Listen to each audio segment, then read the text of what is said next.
To set different vibration for calls from certain contact on WhatsApp in Samsung Galaxy S23 Ultra, open WhatsApp.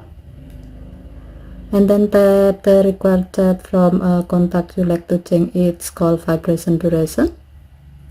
Tap more icon or 3 vertical dot icon at the top right. And then select view contact. Tap custom notification.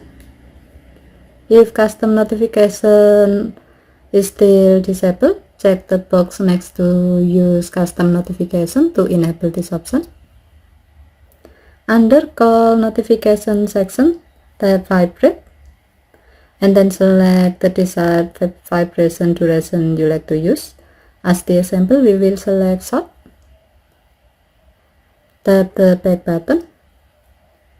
By doing this, from now, your phone will vibrate in a short duration when you receive an incoming call from the selected contact on WhatsApp. Okay, thank you for watching. Have a nice day.